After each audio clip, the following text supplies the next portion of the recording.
Selamat pagi dan selamat datang semuanya. Nama saya Eugene Sebastian. Good morning. Welcome. I'm Eugene Sebastian. I'm the Executive Director of the Australia-Indonesia Center and the Program Director for PAIR, which is a partnership program.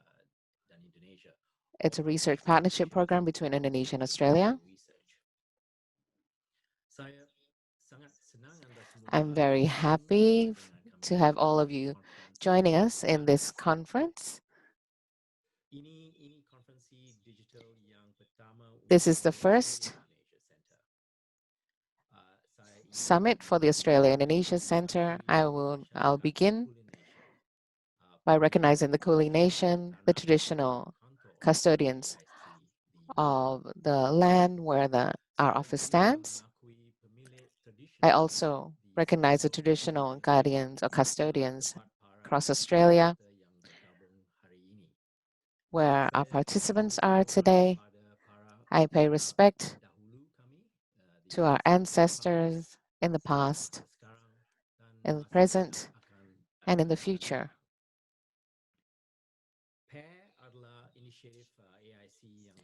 PAIR is an AIC initiative supported by the Australian Government, the Indonesian Government, and 11 universities, premier universities, to advance the relationship of research between the two countries and to increase the impact of research. PAIR brings together teams consisting of 29 researchers from 11 partner universities from the AIC to work in South Sulawesi, working with the local government, the provincial government, and the national government, and also community groups and industries in order to identify opportunities and to offer potential solutions for development challenges. This PAIR Summit brings together stakeholders, the key stakeholders of PAIR, to discuss this relevant topic according to PAIR's focus areas, which are commodities with a focus on seaweed and innovations regarding or related to seaweed, transportation, logistics, and supply chain, with a focus on the Makassar-Parepare railway line, which is currently being constructed, and development, health, and welfare of the youth. This PAIR Summit also invites the PAIR researchers to discuss the findings of their research up to this time and plans for their research for the next 2 years. The policy forum today will begin shortly. I look forward to a rich and beneficial discussion over the 4 days of the PAIR Summit. And now, I would like to invite our honored guest, Minister for Research and Technology of the Republic of Indonesia, Dr. Bambang Brojonegoro, who has joined with us to give his opening remarks. The floor is yours, sir. Thank you, Eugene. And maybe I will convey my speech in English. And thank you, Sebastian, for a very good Indonesia. So, Assalamualaikum warahmatullahi wabarakatuh. A very good morning to all of you, especially in Indonesia, and very good afternoon for colleagues in Australia. Dr. Eugene Sebastian, Executive Director of Australia-Indonesia Center, all my colleagues, professors, researchers, lecturers from research institute, universities in Indonesia, as well as researchers, professors from institution in Australia, distinguished participants, ladies and gentlemen. Thank you very much for having me, and it is my great pleasure to attend the Partnership for Australia-Indonesia Research, or PAIR, Digital Summit, to share the performance outcome, lesson learned, and experience on research collaboration, especially between Australia and Indonesia in the scope of PAIR. I would like to express my sincere appreciation to Australia-Indonesia Center for organizing this event.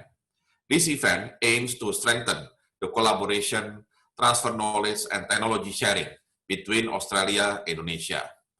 By the way, I myself have been quite familiar with Australia-Indonesia Center since its establishment, I believe around 2013, 2014, when I was still Vice Minister of Finance, and I happened to visit the office at Monash campus in Melbourne.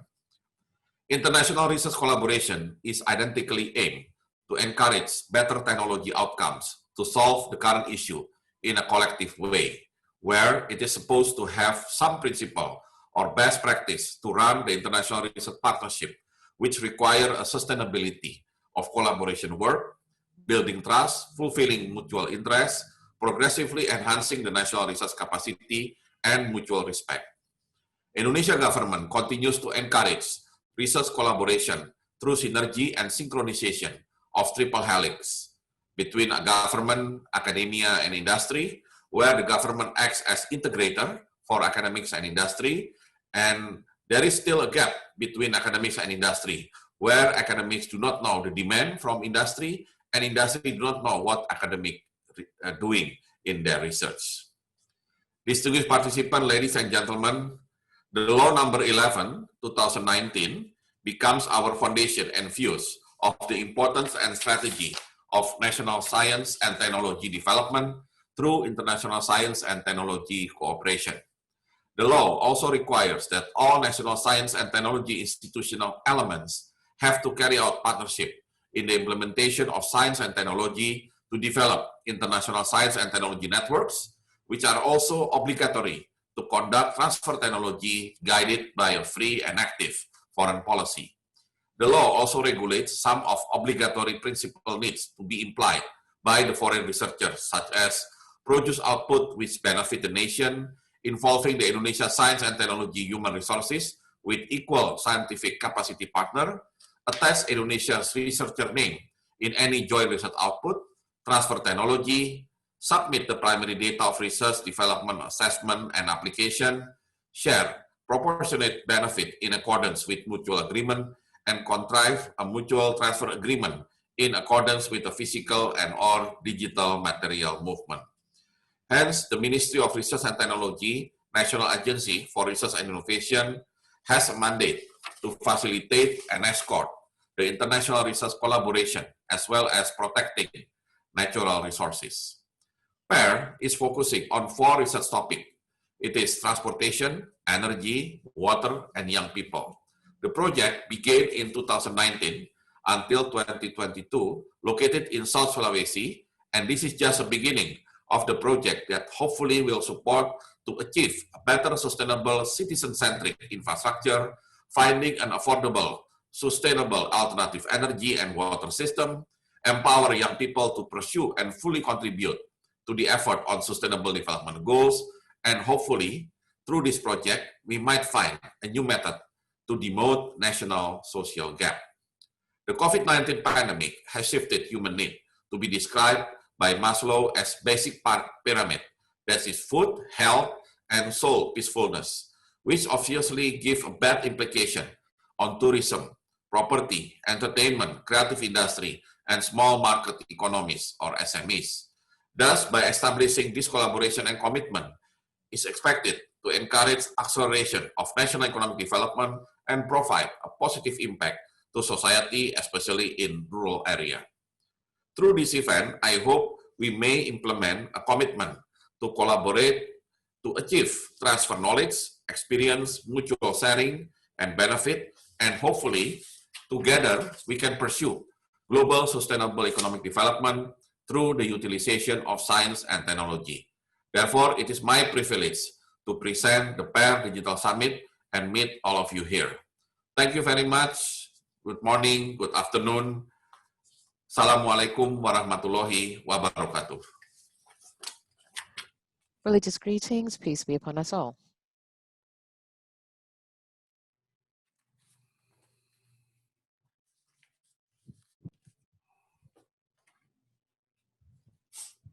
Terima kasih kepada Bapak Menteri Riset dan Teknologi. Thank you to the Minister. Badan Riset dan Inovasi Nasional atau BRIN Republik Indonesia, Professor Prabang Brojonegoro. Thank you to the Minister for opening our summit this morning. Terima kasih, Prof. Thank you, Professor.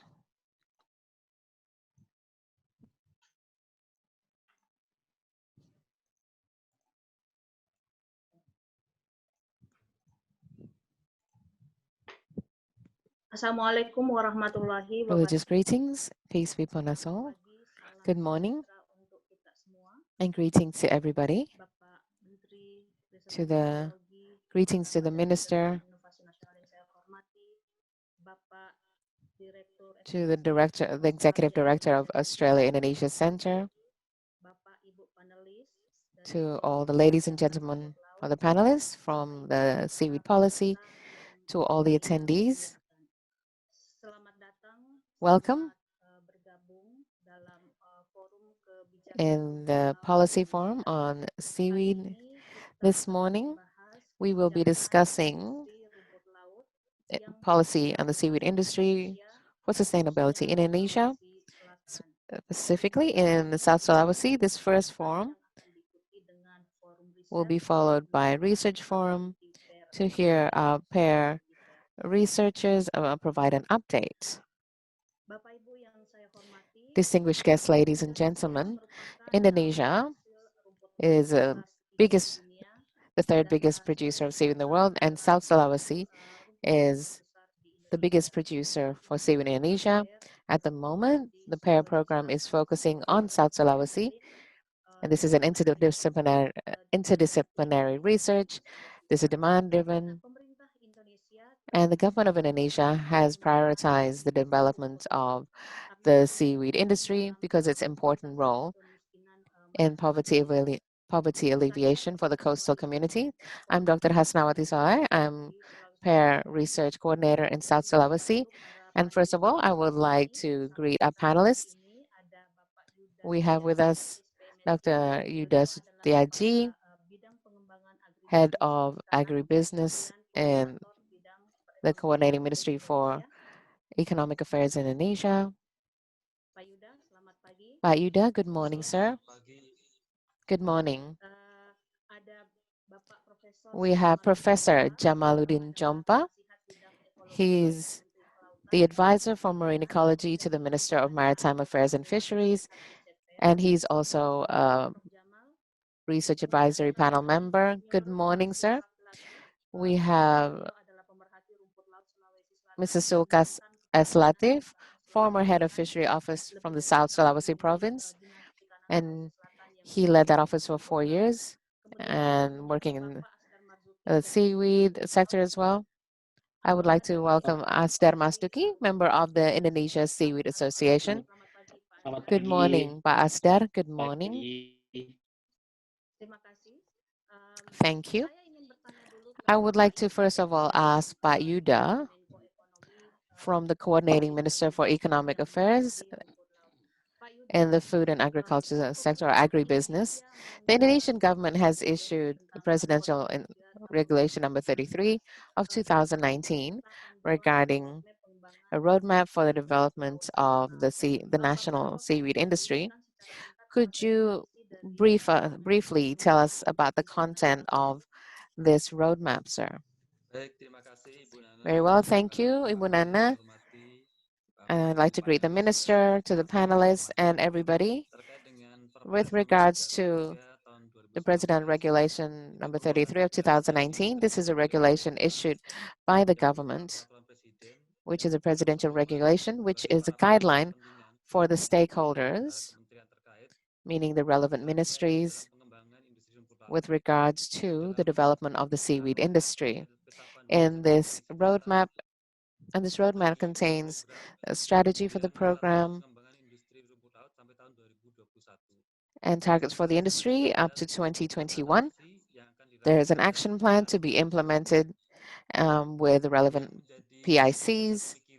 The basis of the rationale is the vast area of our country, which is 75% waterways, which if we can manage as a resource to increase, to enhance the community prosperity. And we look at our seaweed export, which is dominated by non-added value products. So we need to encourage our seaweed products to have higher value added by integrating upstream and downstream in the form of a national seaweed industry. So in the roadmap, we can see that there are potentials, there are challenges and strategies. With regard to the opportunities, as I mentioned, we have a vast area that has not been fully utilized, and seaweed has a short production time and at a relatively low cost for those cultivating seaweed. And it is labor intensive, therefore this means employment opportunities, and there is potential for diversification of various seaweed products. And in the future, we will be able to raise the prosperity of our people by consuming seaweed products, because we know that seaweed is a very source of fiber, and under countries such as Japan, they have developed this product and they have a high level of consumption. So we hope to follow in those footsteps. We are also aware that the development of the seaweed industry will face many challenges under the current conditions. For example, our mastery of our technology impacts on the quality of the products, and the industries which utilize seaweed at the moment are relying on importation, so their raw materials should be locally sourced or domestically sourced.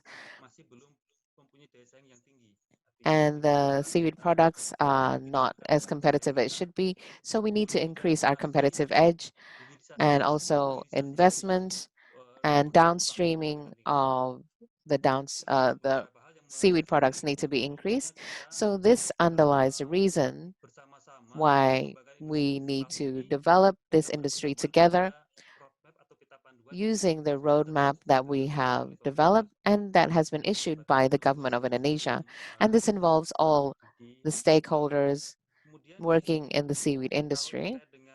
And with regards to the target, because this guideline or the roadmap, although it was issued in 2019, the title is 2018 to 2021. So every year, we do have key targets in the roadmap, and that's explained quite in detail in the roadmap as to the targets for the respective years. With regards to research, we have included in the roadmap that the research that has been done, and we encourage further development of research.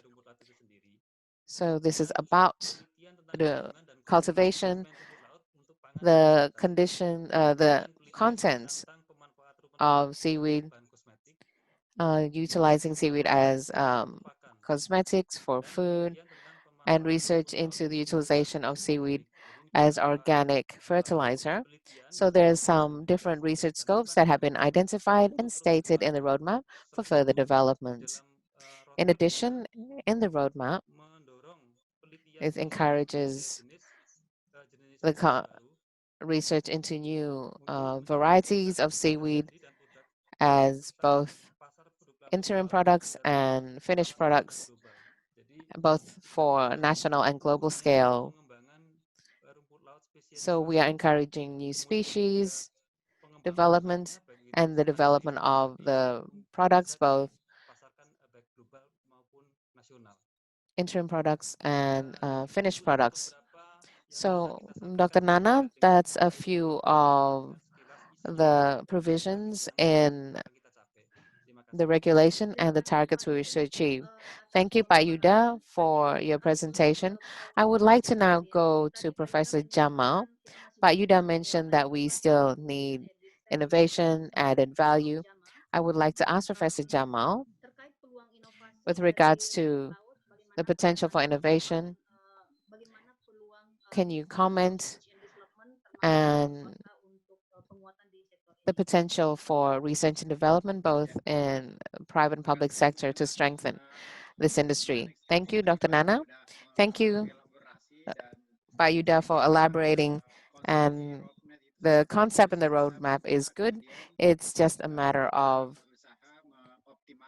endeavoring to optimize this joint endeavor. So Dr. Nana has already underlined the importance of collaboration between different stakeholders, the university, the government preparing the policy and the roadmap. But we also hope that the private sector can be actively involved, because innovation will not produce good market if the business practitioners are not involved. So I think it's great to have a business community in member in the panel, so we can walk hand in hand, work together to produce a product of excellent quality, because there are other countries producing the same commodity, even though Indonesia is quite highly ranked, and followed by Chile, the Philippines, even China. But what is important here is that we need to prepare to provide this high quality. Added value is always a concern for the government, because we want to ensure that we are not complacent in only sending out raw materials. But Yuda has already said that it will be important to conduct research for cosmetics, fertilizer, etc., food, etc. So we need to bring in the industry at the earliest stage, so that this can be done rapidly. So we shouldn't end with research outcomes. We're not getting to the important downstream industry, and that these innovations are not being adopted into the market. This is important because Indonesia, sometimes we're jealous, we are envious, we produce raw materials, then we re-import products processed in other countries. This is something that we can enhance in the future. We do not need to regret this, but through more aggressive development. We've only been able to use a third of the potential that we have. We can still do more. So the amount and the quality of the product and diversification must work together with product innovations related to domestic need, which I think is important. And it's not just for exports, because Indonesia is the fourth biggest country from population. It's a great market, and this is a food product that can complement and overcome shortcomings in nutrition, and overcoming stunting issues or diseases that Indonesia needs to seek solutions for domestically. I think that's all, Dr. Nana. I hope that our colleagues from the private sector will be more aggressive in becoming competitors. We must encourage them to be in the front line to compete with our colleagues from other countries, so that we can intervene in this sector and innovate for export products. We shouldn't focus on producing raw materials or half-finished products and then export that. And that's all for Dr. Nana. We hope our colleagues in university and research and development centers can be more creative and innovate in diversification of the species. We are still focusing on Cotonae, Gracilaria, and Spinotum. And there are many other species that are promising for further development. Thank you, Professor Jamal, for your presentation. I would like to go to Pak Sulkaf now. Pak Sulkaf, could you talk about the implementation of the Seaweed Roadmap in South Sulawesi? Could you talk to us about that, please, sir? Very well. Thank you, Bu Nana. So the roadmap for development of the industry in Indonesia is something that Sulawesi has played a role in. Right now, we have 6 actors. There are 3 that are owned by the government, and that's still ongoing. So all of us provide support. We all support added value, but we all must recognize that seaweed in Indonesia, 95% of seaweed in Indonesia come from Eastern Indonesia. 30% of that originates from South Sulawesi. Therefore, for us as producers, we should develop the industry, but don't distort the market. Because if we have a market distortion and if we distort the market through policies, the impact will be on the growers and those cultivating seaweed. So it's important for South Sulawesi to interpret the roadmap. So we're discussing the first point first. So develop the industry. My opinion is that we talked about the 6 areas. In our discussion of producers, we have to compete with industries and overseas industries, and we have to be able to achieve seaweed powder. They believe that to develop the industry for this, we have to have the market. It seems that there's a big market or unlimited market. But if we talk about a processed powder, this will narrow the market. So if there's a guaranteed market, that's fine. And the production requires many imported components, especially the chemicals. And we can see that we need more a higher facility for electricity, for finance. So all the facilities are more expensive because many of these elements come from overseas. So how can we compete if all the supporting factors are expensive and there's limited amount that can be imported? So the chemicals are a limited imported product, and that means a lack of economies of scale. And land is expensive, especially in the industrial zone. So for seaweed, you need to have a factory in the industrial zone. And outside of the industrial zone, they have to make very sure that they can manage the waste products. And it's very expensive to purchase or to access land in the industrial zone. So we have to think about how to develop the seaweed industry. So those are the challenges. The government, if the government wishes to complete this roadmap, we have to solve these issues. We have the different laws and what is called the omnibus law.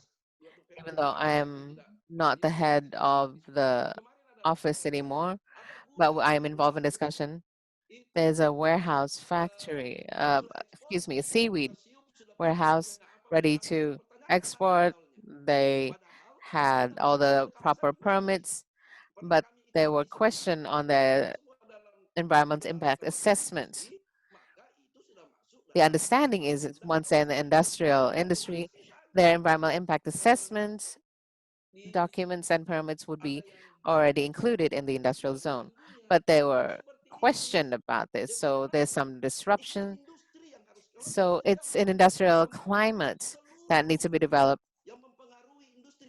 So everything that impacts the industry's capacity for competition must be prepared. So the state must be present and must play this role. So Dr. Nana, that's my opinion. We cannot only have one ministry handling this. All ministries and government agencies must support the industry. So we do operate on evidence-based policies. We look at the data. We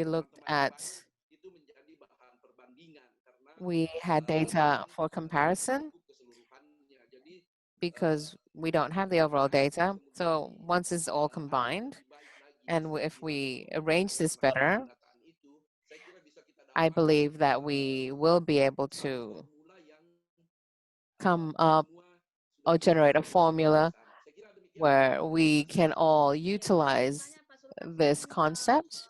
Thank you, Pak Sulkaf. I would like to welcome Ibu Musdalifah.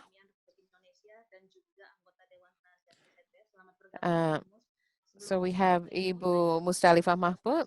She's a RAP member, Deputy Minister for Food and Agriculture, Coordinating Ministry for Economic Affairs, Republic of Indonesia. So Pak Asdar, continuing from the comments from Pak Sulkaf regarding the challenges in industry, what is your experience? What are the challenges and the barriers that you face? Terima kasih Bu Nana. Thank you, Bu Nana. Teman-teman sekalian, To izinkan all my saya colleagues, mewakili allow me to represent ARLI, Asosiasi Rumput Laut ARLI. Indonesia, mencoba menyampaikan beberapa hal. I would like Yang to pertama try to adalah talk about a pemahaman few kami tentang issues. industri Our rumput laut understanding itu regarding the seaweed adalah industry kegiatan is masif that dari this hulu is ke a hilir. massive Jika industry kita memandangnya from dari nilai upstream to downstream. tambah, If we saya look at it from an kira added dari bibit value hanya 100 perspective, gram, kemudian 42 from hari 100 kemudian grams menjadi of seeds and 7 40 sampai days 10 later, kali lipat, itu juga it's merupakan multiplied by sebuah nilai industri.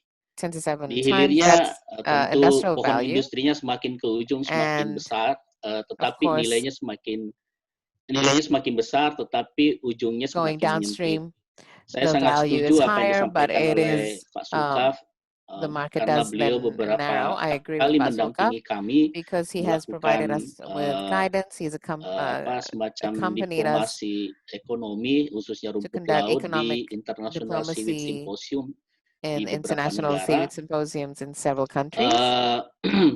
Apa yang terjadi adalah What ketika has kita occurred is berbicara that daya saing rumput laut Indonesia, maka kita harus as melihat we talk posisi about the competitiveness strategis of rumput Indonesian laut seaweed, we need to look Indonesia. at the Yang strategic pertama position of adalah rumput Indonesian laut seaweed. Indonesia itu First of all, adalah rumput Indonesian laut jenis seaweed tropikal. is a Jadi tropical kita species tidak or bisa tropical apple to type. apple So we cannot dengan compare this komoditas apple to rumput laut apple yang with ada di daerah lain. seaweed commodities in Misalnya selalu from other diperbandingkan areas, dengan because it's Jepang, di usually mana ada compared to nori di Japan, sana where they have yang terbang nori, misalnya dari laminaria yang tidak and that's bisa made from tumbuh di daerah laminaria, kita. which cannot grow Rata-rata where we are. komoditi rumput laut yang ada di The luar seaweed commodities negara tropis seperti in kelp other yang ada countries mungkin di such as kelp Australia, that you kemudian might di have in Eropa, Australia itu and in Europe, bukan jenis rumput laut yang tropikal. those Sehingga are kita not harus melihat tropical sisi species. So strategisnya, di we mana need to look at the kita strategic posisi position, pasar dan tempatnya. the Apakah position of the kita market menjadi or the komoditas utama di location sana of the ataukah hanya market. menjadi semacam Would we be the main pembantu atau product or misalnya just a pencampur. complementary product? Yang kedua adalah And kapan itu secondly, dibutuhkan? Apakah when is sepanjang it tahun necessary? ataukah Is it misalnya hanya all year beberapa bulan di or is antara it setahun itu? seasonal? Is it Misalnya a few months in the negara-negara year? 4 musim tentu So juga for punya countries with produksi 4 juga. seasons, they are Nah, of apa course hubungannya have dengan their production. industri? And how is Saya that related to rasa the dalam industry? sistem I global believe that value chain, in the global Komoditi value itu chain system. ditentukan, saya The setuju commodity dengan is program determined, and PAIR. I Salah agree satunya with the adalah pair logistic program. cost. Kalau Looking kita at berbicara logistic daya cost, saing, if kita we mau talk about masuk ke competitiveness, wilayah Eropa, and bisa if we saja talk kita about masuk, going to tapi Europe, pasti ada it is possible, timingnya. Ketika but misalnya there's wilayah a certain timing Jepang, to Korea it. For Selatan, Japan, South kemudian Korea, Cina tidak and berproduksi, China, maka kita bisa if they're masuk ke not sana. Tapi ketika producing at that time of mereka the bisa year, if produksi they're not di producing, bulan-bulan then we can enter tertentu, that market. pasti kita If tidak bisa they are masuk, tidak bisa bersaing producing karena seaweed logistik at certain costnya time of the mereka month, lebih murah. because their logistic Kemudian costs will be kebutuhan cheaper, akan produk yang hampir sejenis dengan and negara tujuan itu, the country, mereka the destination country butuhkan, would mereka also match. would have the Itu same salah or satu similar yang kita product. rasakan. Nah, So beralih these are pada some of the issues that we face. bagaimana supaya kita bisa memproduksi Going on to how produk yang we bisa can produce unggul atau dibutuhkan oleh a pasar, high quality ini yang product that harus is kita needed by lakukan the riset. market. This is what we do Saya need rasa to teman-teman research. yang ada di universitas, For our colleagues in the universities, marilah kita mencoba melakukan let's semacam pemetaan try to di map daerah mana rumput laut the jenis areas, apa, kemudian nilai looking optimalnya at the di different mana, areas, looking at the kemudian value different species in proposition-nya that areas, misalnya looking untuk at the value industri proposition baik yang di for dalam maupun di luar industry, negeri, itu both cocoknya domestic and daerah mana. overseas, Nah, nanti kita and what perkuat destinations bagaimana are suited supaya to, what rantai areas are pasoknya suited to that. dan And logistik this is to cost-nya bisa ensure that lebih the efisien. Nah, ini value yang chain harus misalnya and logistics dikembangkan would be dengan more berbasis efficient. This teknologi.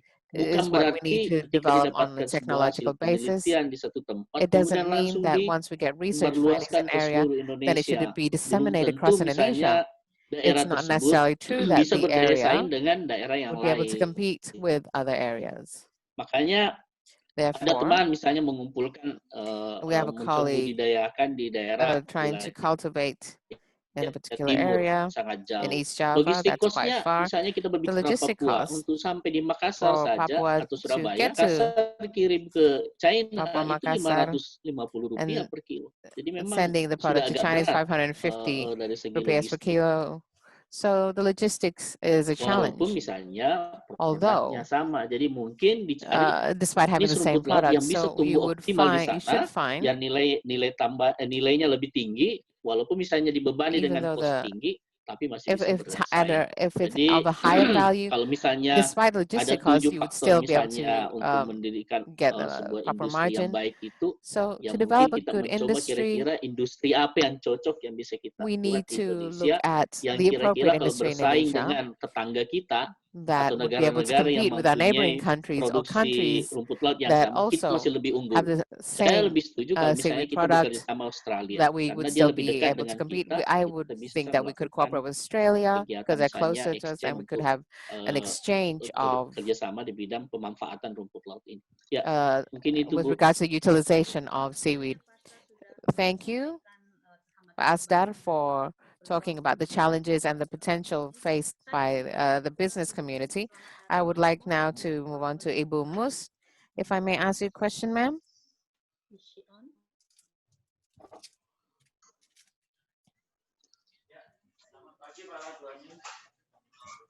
Sepertinya Bu Mus masih paparan, Bu, di Oke. I think she's still giving a presentation. So I'll go to Bayuda then. So for the government, what is considered to be the key factors of success? So what is the factors for success? For the government,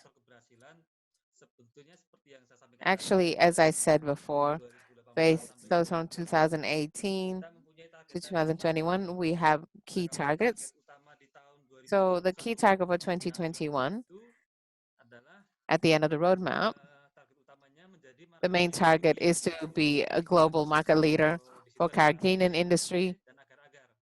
So there's different products and also including agar, achieving 50-50 raw materials and finished products. So our export composition of finished products, meaning added value products, it would reach 50% compared to the commodity exported as raw material,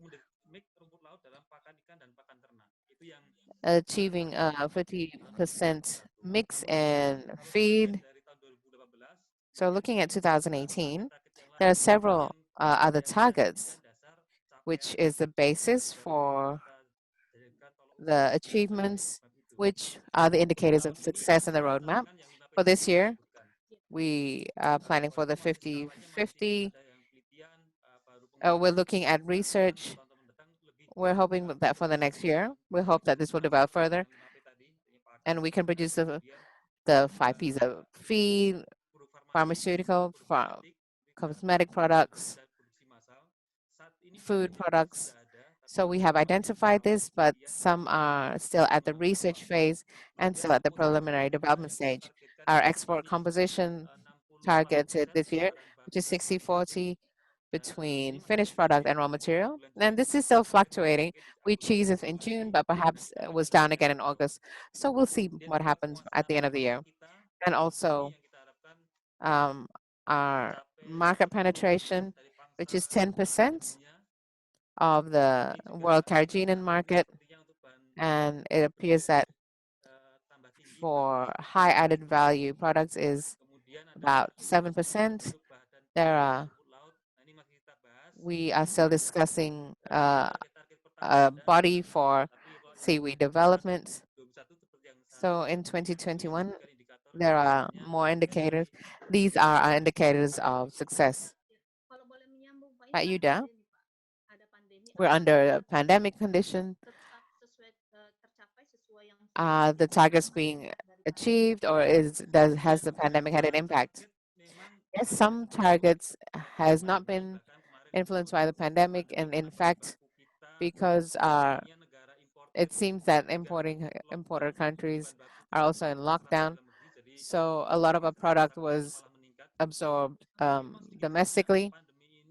So this pandemic has had an impact on many of our programs that could not be executed, and the budget was refocused. So this was one of the problems. Some have been achieved, and some have faced challenges due to the pandemic. With regards to innovations, we do need research. We need strengthening in the research sector and using this research as evidence for evidence-based policy. I have a question for Professor Jamal. How does the government or policymakers using research finding to provide to support sustainable seaweed development? Thank you, Ibu Nana. Actually, the research users for seaweed we hope should be more of the industry players and in the broader sense, as Pastor mentioned. So we highly anticipate that research centers, they work as researchers. We compare what is being done in other countries and how we can customize this for our own country and then modify and create better innovations. And this is the work of research centers, including the universities. So we actually have high hopes that the triple helix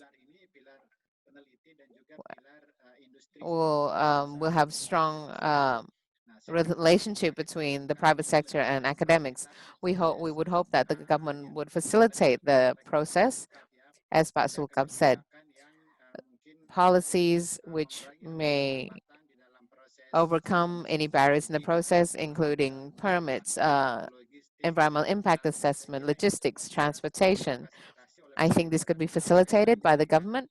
But with regards to research findings, we actually have high hopes. And I'm hoping that through PAIR, we will encourage our industry stakeholders to be proactive so that the research outcomes would be focused on what the market needs are, the competitive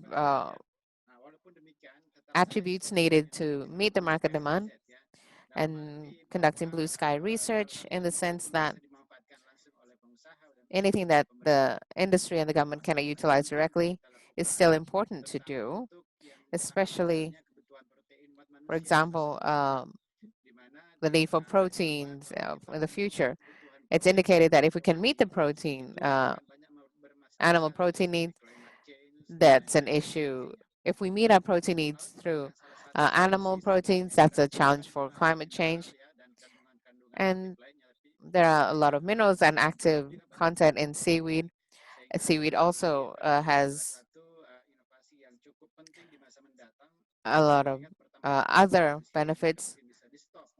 And considering that the population continues to grow, the acceleration of this transformation from blue sky research, innovation, basic research, and into applied research, and then going into policy, and also utilization by industry for downstreaming through technology incubator processes, it makes it possible for the research to be dynamic and vibrant. If the private sector is working on their own, research is working on their own, and the government is the middle, and there's a gap between all, it would be very difficult for us to compete with other nations and to accelerate seaweed products, which is part of the roadmap. I believe it would be difficult to achieve the roadmap. So I'm hoping that Dr. Nana, our colleagues in PAIR, so from the researchers and the board members, I believe that we need to ensure that one of PAIR's contribution in the commodity is accelerating this process from research to the user, whether that's for science, for management, and science for the industry and the private sector. Dr. Nana, I do believe that the minister had an idea, and this is excellent to ensure that we have what you would call cohesion and everything being comprehensive. I think in all sectors, not just seaweed, researchers are scattered. There's a lot of repetition. There's a lot of overlapping. But there's not a lot that we're doing in the context of complementing research. There are gaps. We should fill in those gaps to produce something that would be highly competitive. I think that's all, Dr. Nana, from me. Thank you, Professor Jama. We still have 10 minutes. I would like to speak to Pak Asdar. Pak Asdar, how do we develop seaweed and have it sustainable? And how will this alleviate poverty and increase prosperity? Because we know that coastal communities are some of the poorest in Indonesia.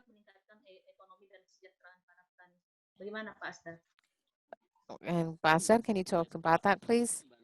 Thank you, Dr. Nana. We believe that all business practitioners from upstream to downstream, they are all business entities and they are inseparable. This means that the values that need to be achieved is optimal benefits that can be enjoyed by all. So from the growers, for example, we have those working on the seeds, there are those that are involved in drying. And if they are not receiving their decent wages or returns, obviously the industry will not have the momentum it needs. So it's actually about making sure all the actors feel part of this, the greater industry, so that they all participate in accordance with their position and ability. This needs collaboration, therefore a platform is necessary whereby all the business practitioners, players are on a level playing field. It doesn't mean that the upstream is more important than the downstream, because there's a problem in the upstream area, there's a problem, that means a problem in the downstream. So in 2015, ADLI, the association has rearranged itself as a business entity. We cannot blame the growers who are always making mistakes in post-harvest processing. Perhaps the industry is contributing to this. Perhaps there needs to be proper assessment, proper standards, or perhaps it's a problem with the middlemen who are not providing proper supervision, or perhaps it's from researchers or from the government that is providing facilities, but not appropriately, and that doesn't provide any leverage. So it's about inclusivity. If one person is well, everybody should be feeling well. And it's about a sense of ownership, and therefore sustainability opens room for cooperation and collaboration with all parties, including the government. We've sat in Ibu Musdalifa's office. I provided some input regarding what we face in the field, and I told her that if we don't manage this business properly, we'll be wasting the value. It's just a trade. In fact, there's artisanal value to it. In Indonesia, we can produce almost all year round. All the coastal areas can be planted. We have 33 industry in Indonesia, so perhaps it's about reinforcing and strengthening each part of the value chain, and also reinforcing the relationship, allowing for a strong business relationship. So we need to fill in the gaps, and that's what our colleagues from universities can do in all areas where there's potential for seaweed cultivation. And we have to ensure that this endeavor can be properly financed. So from our financial institutions, when they look at seaweed, they think, no, that's high risk. And it's not apple to apple. For example, you cannot equate mining with seaweed cultivation, especially because it's an marine culture. So we need to have a mutual platform. If this cannot be achieved, it would be easy for us to be manipulated from external parties, and we would then be dependent on a supply and demand and price. So and any system that we build will be easily dismantled. Thank you very much for Asdar. So we need to close soon. I would like to have some closing remarks from Sulkaf. You have a minute to talk about your hopes for the industry. Very well. I would just like, there are two issues that I faced. As the head of the agency, an investor from Chile came to me, and he had a difference of opinion with a partner in South Sulawesi in establishing a factory. At the time, they came to me and they said, is it right that the price of land in South Sulawesi in the industrial industry is such? And said, yes, if you're going to cooperate. And the machinery from Chile costs about 6 billion rupiahs.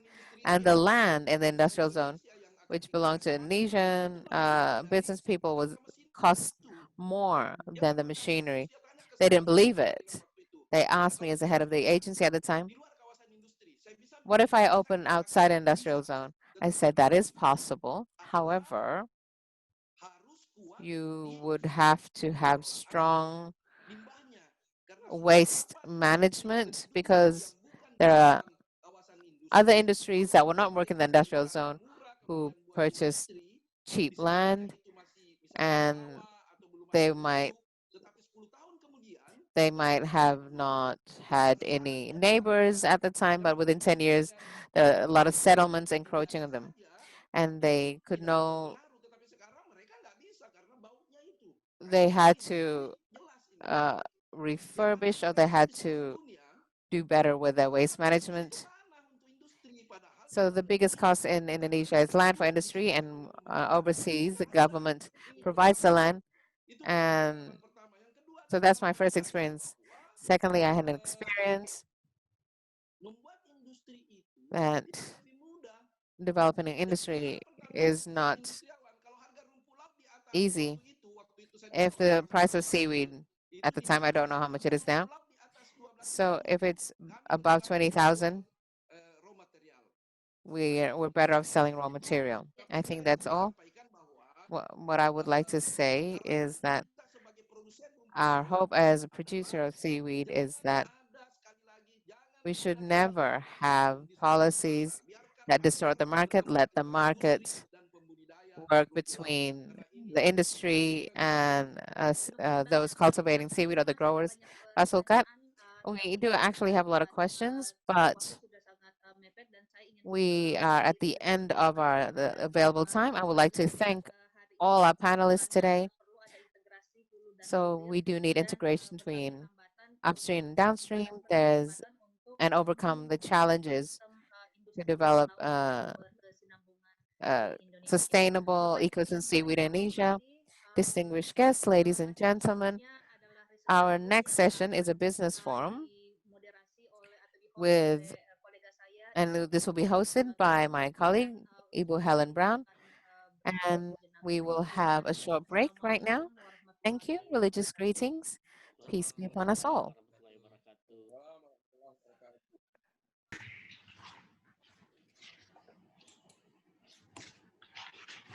Hello and welcome to part 2 of our discussion today about the pears research and the seaweed industry in the province of South Sulawesi in Indonesia. I'm Helen Brown. I'm with the Australia-Indonesia Centre, and it's great to have you join us, especially after that wonderful policy discussion from some of the leading officials in Indonesia involved in the seaweed industry.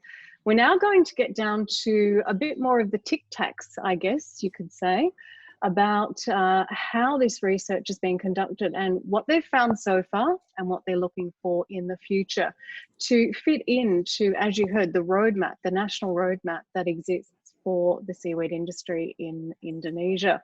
I am joined by 2 of the researchers leading the commodities project for pear, AIC Senior Fellows, Professor Nanung Nayatono and Professor Scott Waldron.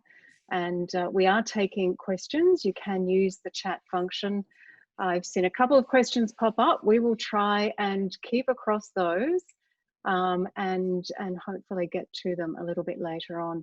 I'd like to remind you that Professor Nanung Nuyatono is also with the Institute Pertanian at Bogor, and Dr. Scott Waldron is with the University of Queensland. And that is one of the most fabulous things about pear, is that we're able to bring together these very learned experts in different fields from different universities across Australia and Indonesia, and hear from them.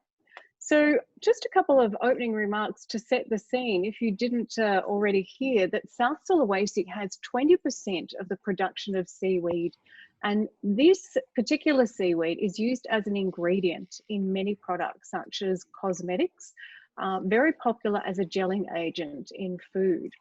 Yet, as a recent article in The Conversation by one of the researchers attached to this project said, the vast majority is not processed or refined in South Sulawesi. It is instead sent elsewhere for processing, and that limits Indonesia's role in the seaweed global value chain and also leaves farmers impoverished. So farmers who are doing all the hard work are not able to take advantage of that global opportunity.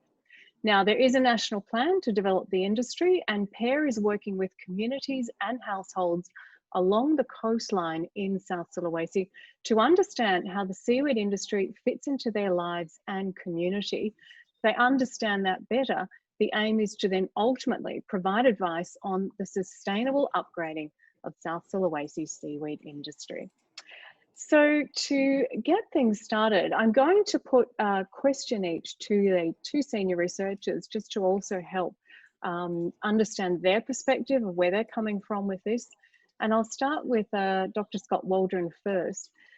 Scott, can you just give us an idea of what the global demand is for the kind of seaweed produced in South Sulawesi? Yeah, it's a sort of underappreciated ingredient in a very large range of foods, and especially in processed foods, because it's used as a gelling agent or a way to bind and add viscosity to foods. And so with the uptake, especially of processed foods worldwide, there's been a big increase in the demand for those hydrochloride sort of products for that purpose worldwide. And so traditionally in countries with a lot of processed food, so in Europe and the States, but increasingly, throughout Northeast Asia and especially China. So there's widespread demand for those products overseas and of course in Indonesia. So the demand is there, and I guess the trick then is to be able to meet that demand with the type of hydrochloride seaweeds in a form and to the standards that are required by processors, so that then they can afford to pay good prices for those products. And Professor Nanung, where does South Sulawesi fit into this picture at the moment, and where would you like to see it get to? Yeah, thank you, Helen. Good morning for Indonesian colleagues and good afternoon for Australian colleagues. Following first session discussion, South Sulawesi actually has an important role to determine the seaweed production in Indonesia. Of course, as Scott was mentioning, that global demand now is also increased, has a tendency for increasing the demand of the product. And then South Sulawesi, again, can have a special role, I would say. First, because the connection between producers, industry should be kept maintained. If we would like to, let's say, fulfill the international demand or domestic demand, this is a good opportunity. Why? Once we can have an industry in South Sulawesi, meaning that there is a close interlink between producers or on the upstream side and industry on the downstream side, then this will make all chains efficient. And if we also talk about other factors like logistic, as one of our industry expert was mentioning in the first session, then the South Sulawesi seaweed will have a good advantage and also competitiveness if they want to go global into the market. I think this is what we can approach, that industry should be placed in South Sulawesi to make it interlinked with producers or with raw material, rather than industry placed in other islands in Indonesia. Okay, well then let's take it back to the level of the producer. The researchers found that seaweed farmers are receiving quite low prices for the commodity that they have to work hard to harvest. Perhaps Professor Nanung, while you're still with us, how much of a family's overall income is provided by seaweed? Just to give us an idea of how important it is for those families. Yeah.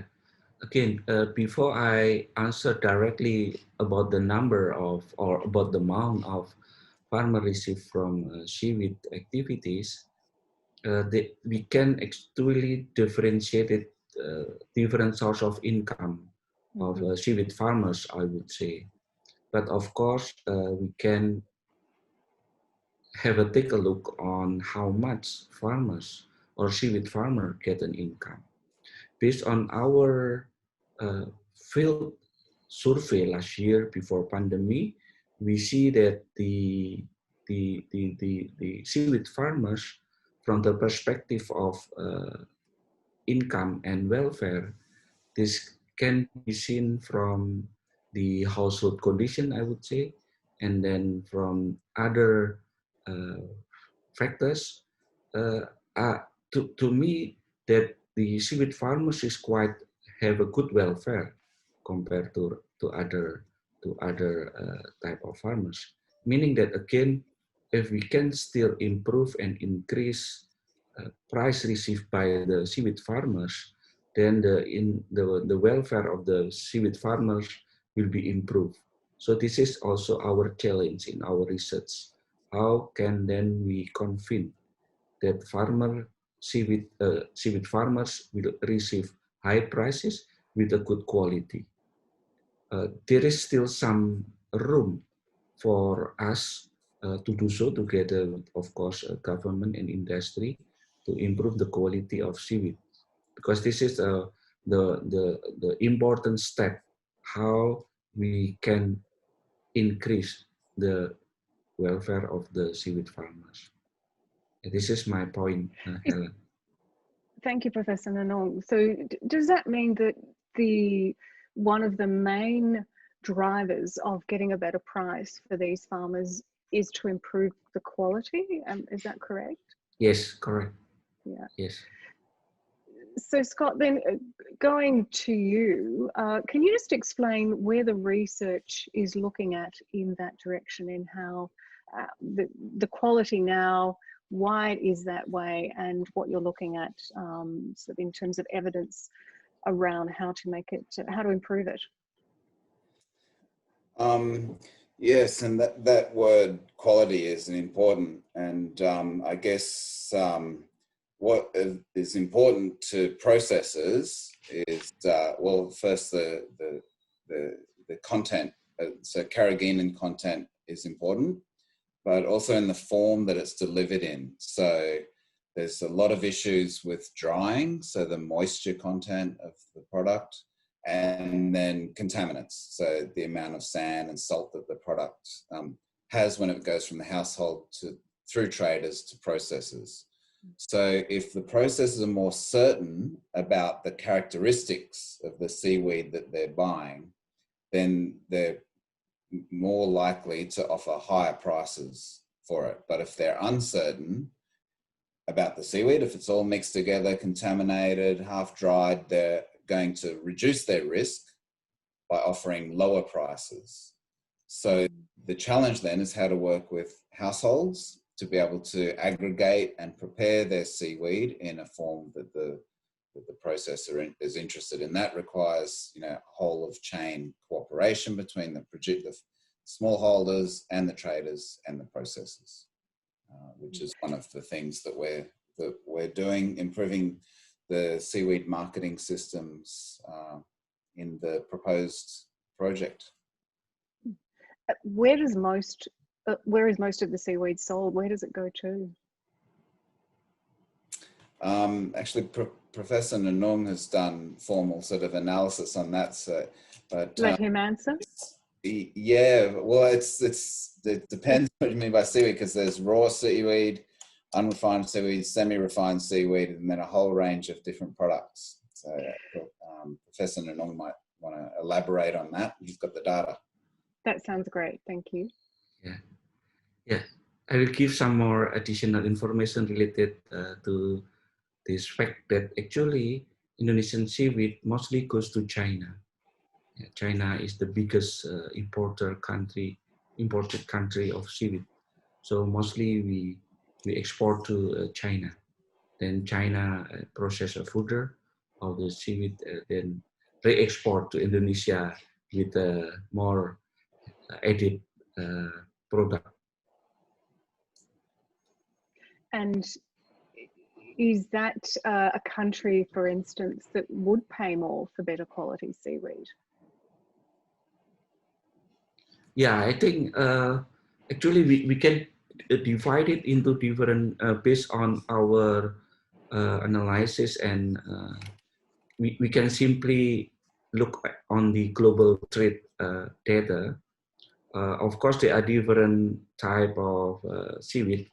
First, that we can different raw material export, and then another type of seaweed coat, I would say like this seaweed fit for human consumption, meaning that already processed further. So of course, once we have a good quality of seaweed in terms of raw material to be processed further, then of course the benefit will be, we can see from the price.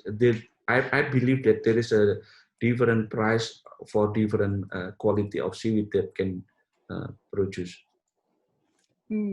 Okay, which, you know, gets back to what was discussed in the earlier panel, policy panel, around the need for private industry to very much be a part of this.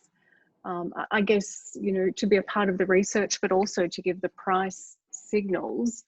I noticed in some of the work that you've done that you found that seaweed production is a relatively simple process, but a few changes can make an impact on productivity as well. Either Professor Scott or Professor Nanong, who would like to talk to that? Because it sounds like it's just a few changes, but a few very important changes are required.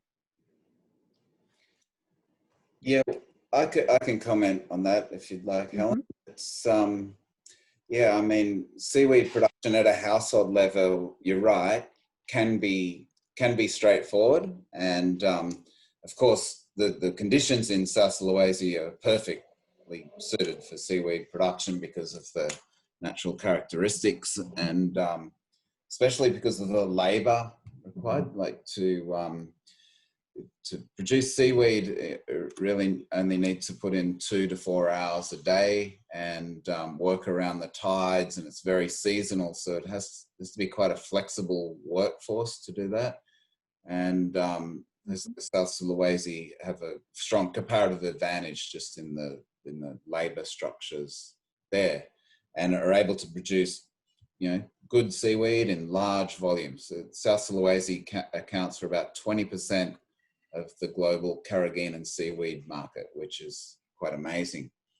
But there are things that households can do better, and as mentioned by some of the speakers already, about seasonality, about what scale to grow, what times of the year to grow, the length of the cultivation cycle, the type of seed stock, breeding material that they use, whether to use fertilizer, the different types of production methods, whether it's raft or floating or off the bottom, and in the post-harvest handling systems that are used that we already talked about with marketing. So there's a whole range of things that can be done, but the question is that do the households have the incentives to incorporate all these changes? So there are ways to improve the system, but that comes at a cost. Extra money involved for a household or extra labour. And so really the core of all this is understanding the incentives of households to uptake these potentially improved systems to produce better quality, higher price seaweed. So that's right. A strong focus of our research. And that's, it sounds like that's a strong focus for the years ahead then, Scott, in terms of what you would like to focus on. Yes, that's right. I mean, the strategic integrated project as a whole of chain approach, it covers everything from inputs right through to processing and international trade, but there's a very strong emphasis on the smallholder household production systems as the key for all this, and then the key beneficiaries of any improved system. Well, let's have a little bit of a look at the household then, because that obviously plays a critical role in whatever improvements can be made. Now, there are a total of 250,000 households in Indonesia involved in seaweed farming, in the world, and 40,000 of those are in Indonesia, most of them in South Sulawesi. My understanding is that it's a fairly traditional division of labour, so to speak, and that the work is seasonal. So there are 6 months of the year where there's some frantic seaweed production, and then the other 6 months aren't so busy. I'll leave it, I'm not sure who would like to answer this, but perhaps could you give us a breakdown of that household and the role of family members, if you can see that being changed as well by sort of the plan that Indonesia is aiming for? Yeah, I think this is interesting question and phenomenon. I would say that basically household labor is the main source of labor for seaweed production in relation to the at the household level. So this way, of course, apart from the seasonality, we can then differentiate into the division of who's doing what. The important is that I would like add some, Scott was mentioning before, that good seaweed production practices should be implemented by the household. Then the question is, by our research, we can see the gap. If, let's say, we have a certain pattern of how good seaweed production practices should be implemented and the current situation, then how then we feel we have to fill the gap. Can the household labor or household family member improve their skill, improve their knowledge to increase the, again, quality of seaweed? Because this is the main question of how then improvement of seaweed will have a good or better price received by the household farmer, then they can increase the welfare. Because of course, the goal of seaweed production is how to improve the welfare of the seaweed farmers. Do young people work in the seaweed industry? Yeah, I think so. I think so. As I mentioned, you maybe Scott will give more explanation. I mean that if there is a division of labor among the family member, young people also contribute significantly for the processing, let's say, or for the production of seaweed. Scott, maybe you will have some more.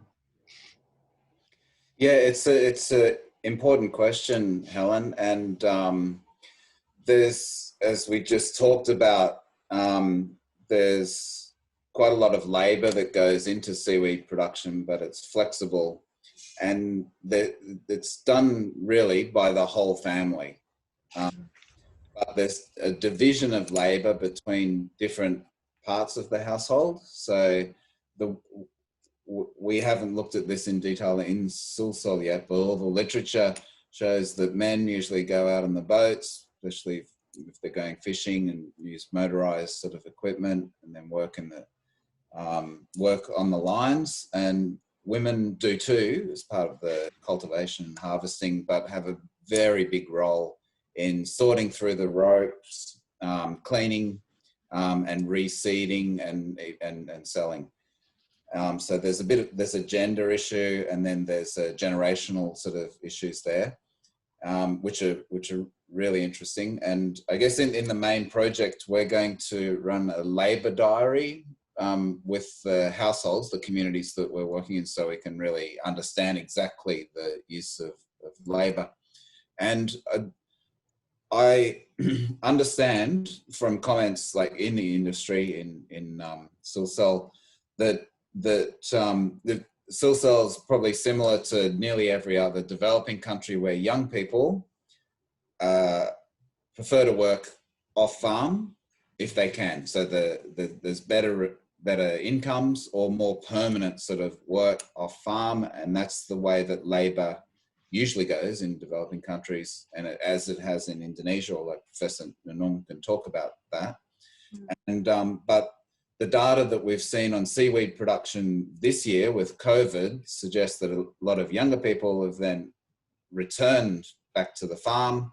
Yeah. do things like seaweed production, and that's resulted in an increase in production of seaweed. So I think that's important. And the other thing is the type of improvements that we're talking about in seaweed. Some of them can be a bit technical, some of them require some bookkeeping skills, numeracy skills, and for those sort of farm management improvements, then young people can potentially play an important role in doing that. So that's really is of interest in our project. Yeah. That's a very good point, which goes to, you know, how agriculture is changing in other countries where the jobs aren't just about physical or manual labor, but they're becoming more about having strategies and knowledge and using technology more. You also, Scott, mentioned the role of women, and we have a question from the audience from Ibu Mus. How can we empower women in the seaweed industry? The gender roles in seaweed production is interesting to review. And now you've touched on that. Have either of you come across any thoughts around how the roles that women traditionally take can be changed or can empower them more? Yeah, I believe that the role of women is very important. We visited 2 villages last year, and we found that women actually really support on the side of market, how to market the product, and they can involve in the process further, not just raw material. We see that at the time the women organization groups, they make seaweed become a snack and other type of food that can be consumed directly. And then this is a good phenomenon that women involved in how to make seaweed have more added value, not just raw material, but they involved in process. Because basically seaweed can be part of food, snack, and other consumption goods. This one. And second, I would also add what Scott was mentioning related to young people. Again, on the part of marketing channel, young people can also involve more deeply by creating digital marketing or digital platform. So combination between women and young people is very important for succeeding the seaweed production on farm and off farm activity. Thank you, If I could just add to that, Helen, that important question that you asked. Please do, yes. Yeah, as I understand it, certainly, well, in Indonesia and other countries, I think in South Sulawesi, women play a key role in activities like seaweed, so in the labor parts of it, and including in the formation of groups, so be able to work together in groups, including in leadership positions, and as I understand it, also in marketing, so the actual selling of seaweed, and that is critical in rural development. So the family member that gets the product and then sells it, makes important decisions about selling, and then receives the money, and then makes decisions about the way that the money is used. So if we're talking about empowerment, that marketing area is obviously very important, and seaweed is really interesting in that regard too, because that role depends on the type of commodity. So there's some products like fishing, for example, where people go out fishing every second day and then get little bits of money with high frequency. So that's one type of. Then there's other types of products that there's only a very rare sort of sales, like cattle, for example, only sell once a year. So they're big lumpy items, and they're sold, the money for that is used for big items like building a house or big health costs and things like that. And seaweed is somewhere in the middle. Product is sold every sort of 40 to 60 days in quite large amounts, and that money is used differently to other types of money. So, you know, for health and education, those sort of items. So in that regard, the products like Seaweed play a very important part of the overall livelihoods of the household because of the nature of the commodity. Yeah, and another angle that I would also give a view, Helen, if it is possible. Once we know the division of labor and the role between young people, men and women, then it will influence the policy. Policy can direct targeted women. Policy can direct targeted young people for a certain activities. So we do really hope that by under our research, we can come up the division of labor, the role of each generation, as well as the role of gender. So then will make easier for policymakers for targeting different policies. It's really interesting to look at the dynamics of the household in terms of how you also help the industry move ahead, what kind of skills are required, who perhaps might be the person who can make decisions to help improve the industry. I guess we are thinking that there's, it sounds like there's no current training or information for seaweed producers, but, Scott, as you've said to me before, Indonesia has a strong history of farmer extension groups. And we have a question from Dan Helden from DFAT about this. Who is doing extension training for producers? Are there farmer producer groups that could organise the training? Shall I or Scott will then continue? Yeah. We discussed last year with the industry, and there is a good experience where the industry would like really to connect directly into the seaweed farmers. Mm-hmm. How the pathway, they create a groups. Yeah, they create a group of seaweed farmers. Then this kind of group also be a channel to deliver a new knowledge of seaweed production practices or new technology. Then the forming of a seaweed farmer is very important rather than individually. This is also experience in other commodity in other place in Indonesia.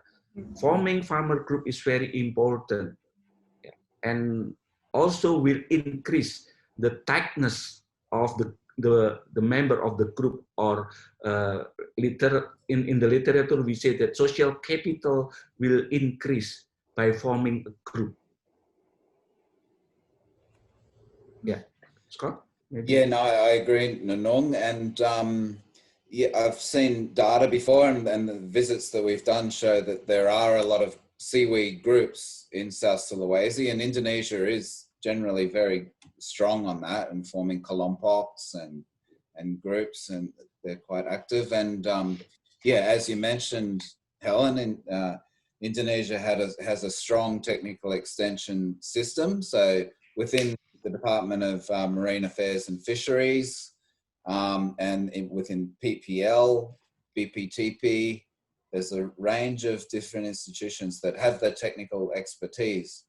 And, Indonesia has a very strong research and development, including in seaweed. And I guess the trick is then to make all that work. So for the information to be able to be accessed by the households, the farmers, through the groups, but then for them to uptake or to have incentives to uptake that information. And that requires quite a lot of understanding, a lot of time and information, and practice. And I guess a lot of learning also happens through trial and practice and communication between the households and the groups, as Professor Nanong outlined. So hopefully our project can help facilitate that through some of the online platforms that we're developing, and through having junior scientists or field researchers embedded within the communities, just to facilitate that process to join everybody up. Yeah, I think one of the interesting things that your project is doing is, as you say, having people in the villages gaining trust at that level, and doing those household surveys to try and get to as close to what is actually happening as is possible. What's your sense so far? I know that you're only about a year in, but what's your sense in terms of the willingness of the seaweed farmers and the households to look at something new or consider ways to improve what they're doing? I'm not sure. I'm not in a position to answer that yet, Helen. We because of COVID restrictions, we haven't been able to do a lot of field work. Yeah. Villages, but there's yeah, I mean, there's all the experts in the field are in the audience there, and I'm sure Pak Uzda and Yuda and Jamaluddin and Sulkaf will have good answers for that.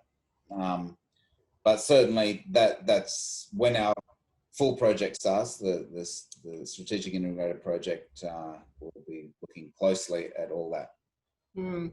Well, you've pointed out how important the connections and the networks are within the Australia-Indonesia Centre to ensuring that we have a rounded picture of what's happening. And talking of a rounded picture of what's happening, we're talking a lot about production and income and, you know, division of labour and new skills, but of course the environmental aspect is also important, and you are considering those in this project. Particularly if production is increased. Could you talk us through a bit some of the parameters that you'll be looking at in the research? Should I, Professor Nanong? Should I? Yeah, please, Scott, go ahead. Then I will give some additional. Yeah, it's our project, as I said, is a whole of chain approach. So it includes phyconomy, so the way that the production works within that environment, and we have scientists from IPB especially who will be looking at that, so testing all the seaweed, but the marine environment for biodiversity, especially in the environments, and then the incidence of microplastics, because, you know, plastics are used on floats for seaweed and they break down over time. But as I understand it, seaweed production can occur side by side pretty well with fisheries, and it doesn't have a huge impact on seabeds if farming is done in a sustainable way. So there's not too much density of seedlings that shades out the environment, and so I think that's manageable. But of course, they can, you know, if planting is too dense or too wide or is in sensitive areas, then that's going to have an effect. So that's what the testing that we're going to do as part of the project should pick up, and we can report on. I mean, there's a big body of literature about this, but I think we can add to it just in our particular villages. Nanong, your scientists are doing all this? Yeah. Good question, Helen. That actually we cannot scare it that agriculture activities is related with environment as well as seaweed production. So that's why we also concern how with the new technique can reduce the waste of input that the seaweed farmer is using. This is first a point. And we also can concern on the side of production on industrial, because there is some waste product. If we process further of seaweed, of course there is another waste material come up from the industry. So we also have to focus on that. Apart from the household production of seaweed itself. So that's why our colleagues from IPB focus on how a new technology have potentially impact for reducing the environmental problems. Because some people also concern, some NGO or some group also concern how seaweed production can have a less impact on environment. So this is our challenge, really. Yeah, and including things like plastic pollution too, I imagine. Yeah, Pak Nunung. Yeah. So again, this is the challenge from our expert who concern on some technology potentially be used to reduce plastic as one of important input for seaweed production. Yeah. And colleague from UNHAS also dealing with this kind of issue. Right. Yeah, great. Thank you for clarifying. That's great. We have another question from the audience from Hendra. The suggestion is it could be good if the seaweed industry was combined with tourism. For example, farmers could sell food and souvenirs from seaweed and offer to go picking and diving under the seaweed as an experience. I'm not sure if that's in the scope of your project, but you know, is that something that might come up as part of the research that you do? Perhaps. Yeah, this is interesting suggestion, but unfortunately, this is not our main focus. Even we can also still touch the phenomenon whether seaweed industry can hand in hand with rural tourism, how people can have a real experience for harvesting and then for let's say put the seed on the sea, things like that, because this is really also happen in other subsector of agriculture, livestock, for example. How urban people, particularly student or elementary school, going to the field directly with agriculture activities. But this is not our part of our research, isn't it, Scott? No, I mean the carrageenan seaweeds and agar that is used in food processing, it's really a industrial type of agricultural activity. There's big volumes involved. We're talking, you know, hundreds, thousands of tons of the material. It's used. It goes into big factories, and it's a major industry. And that's really the backbone of the industry that we're looking at. But I think the question is right. I mean, that's the main flow of products. But around that, there's all different types of sub products, right? And so we, as Nunung said, that we visited some areas that we're producing a different type of seaweed for food, for snacks and things.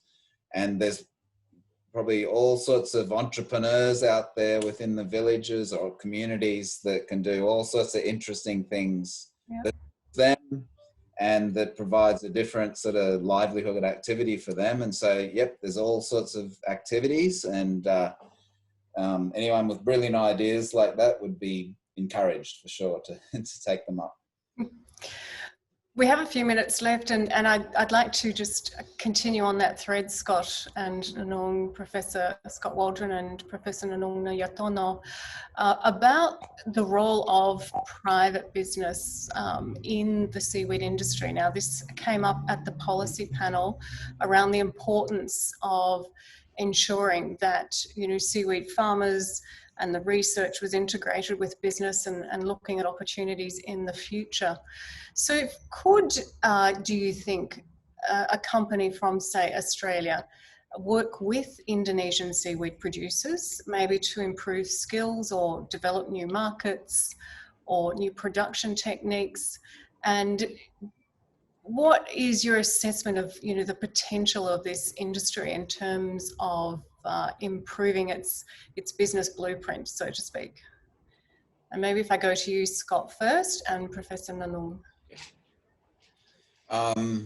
Yeah, Australia is not traditionally a producer very much at all of these type of red seaweeds that we're talking about, and I'm not sure about the processing side. So that's that. I'm not quite sure about the potential for foreign investment, but certainly with technical assistance, there's there's a few DFAT projects actually that are helping Indonesia to develop the seaweed industry because it's so important for Indonesia. So that's great.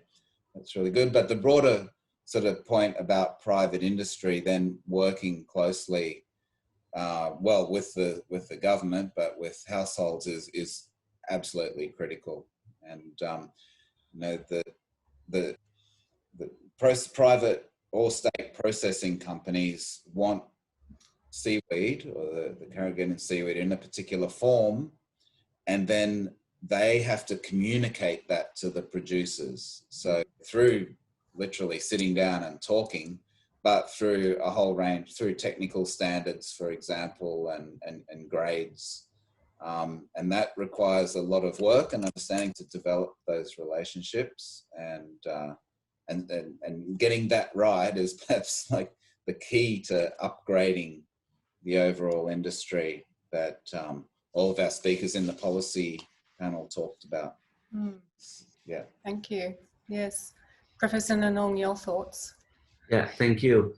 As we see that from seaweed, there are many potential derived demand can be produced. So the relation or the cooperation synergy between Indonesia and Australia, from my side, is needed. We can actually put into different layers what each country can have a role. Let's say now the era of digitalization to market the product. Scott mentioning technical assistant. Technical assistant are needed. So this maybe your expert that really know how to have a good platform for digitalization of the product can also work together with Indonesian side. Yeah. Another type of work or synergy, say between university to university, because this is very important. The stock of knowledge that you have regarding on the technical, how to produce more environmentally friendly, can be transferred into seaweed farmers and other actors. Talking about private industry, private industry can also have a role how to increase the added value. But of course, as I said before, that we have to know different layer and which layer each party can have a role. By that, then I very optimistic seaweed industry Indonesia can then have a good grade entering international market. Good quality in international market then will be transformed into household level by receiving a good price. Then welfare of the farmer will be improved. So this is kind of how we can work together. Like for example, now I'm working together with Scott. It's very useful for both sides. And if I could just add to that, Helen, sorry. Yeah, you can briefly, yes. And Bronwyn and others might want to elaborate on this, but there's a lot of programs, Australian programs that incorporate seaweed, and this is one of them. And I know the Australian Centre for International Agricultural Research has a strong program on seaweed with Indonesia and Prisma. And I think those programs have developed out of consultations between the governments of Indonesia and Australia, and it's obviously a priority commodity that hopefully that we can contribute to through these sort of linkages. Great. It's a couple of good closing comments there, and that's where we'll have to leave it, unfortunately, but some great insight from our two panelists. Thank you, Professor Nanong Yatono. You're welcome. And Professor Scott Waldron, two of the senior fellows at the Australia-Indonesia Centre leading the Commodities Project for pear, looking at seaweed in South Sulawesi. To finish our session, I would now like to invite Bronwyn Robbins forward, who is a member of our Research Advisory Panel. It's our high-level panel overseeing these projects, and also the Australian Consul General in Makassar. Bronwyn Robbins, thank you very much for your time today.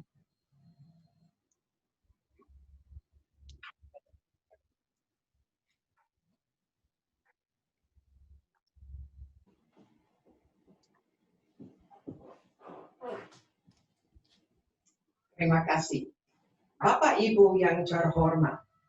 Distinguished guests, ladies and gentlemen, to the Minister Bambang Brojonegoro,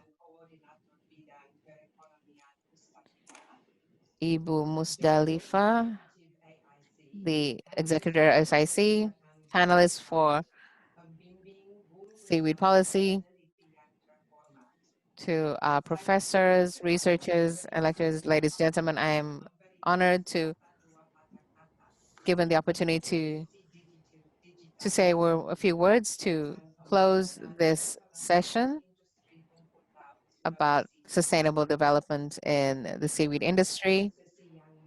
This is an interesting session and leads me to have stronger faith in supporting this industry, to transform this industry to a high value, sustainable industry. This is especially in the context of challenges caused by COVID-19, which impacts on livelihood and employment opportunities, especially for the youths, the vulnerable groups, and changes in the sector promises positive social environmental impacts and economic and higher economic benefits. This achievement will provide significant advantages for the households in South Sulawesi, and also the prospect of sustainable development in this area. And most importantly, this will provide greater learnings for Indonesian economic recovery post-COVID and other commodity-based sectors. So when reading the background from the peer research and the history of Indonesia, which began in Makassar in the beginning of in the 1940s, and the early research and technical support from the government and organizations such as FAO throughout the 1960s and the 1970s has supported to build this industry in Indonesia to be what it is today. The biggest sea producer in the world with an increase of 30% per year and 300 million in exports value. This is proof that focused research and applicable research can be achieved through cooperation in partnership between the public and the government. And so the researchers are focusing on supporting this industry to achieve a more complex value network that will not just impact on seaweed, but also increase livelihoods. The production of seaweed is a national priority. It is an opportunity for researchers and policymakers to interpret several national initiatives into a local context for South Sulawesi. And with interdisciplinary research based on the demand to achieve maximum policy impact is an interesting concept.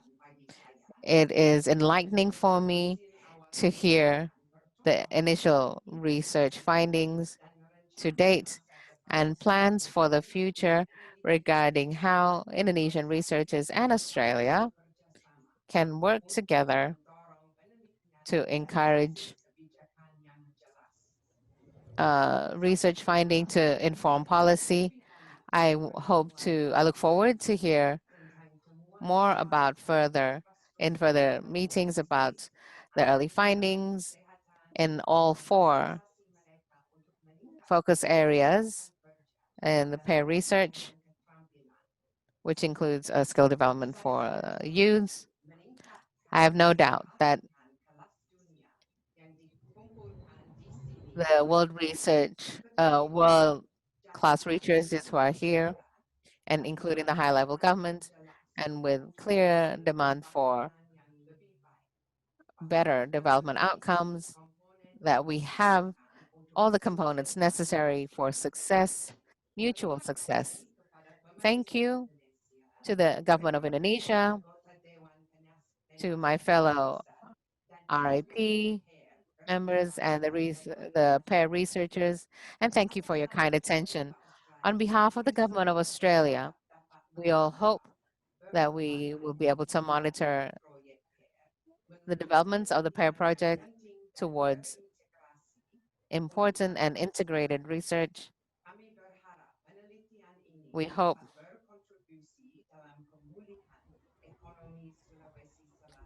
this will improve the economy in South Sulawesi. Thank you very much. Thank you very much, Bronwyn Robbins, RAP member and Australian Consul General in Makassar. And that finishes today's session of the PAIR Digital Summit 2020. Thank you so much for your time, attention and questions. They've been great. Of course, if you have any queries about what was discussed today, please do get in touch with us. We have some contact details on our website, Australia-Indonesia.org. Now, don't forget, this is just the first of 4 sessions, and we have the next one this Thursday, the 26th of November, from 9 o'clock in the morning Jakarta time, 1 p.m. in the afternoon Melbourne time. Opening remarks will be made from the Indonesian Minister for Transportation, Pak Budi Karya Sumadi, and we'll be looking at maximising the impact of South Sulawesi's first railway line. This ties in, of course, with industry in the region. We're now looking at supply chains and logistics. The first railway line is currently under construction, and eventually it will run from Makassar to Pare with both freight and passenger services. So don't forget to join us for that session this Thursday, the 26th of November. There's a registration link on your screen now. We would love to have you join us. Until then, thank you for your time and attention, and I hope you have a wonderful rest of the day.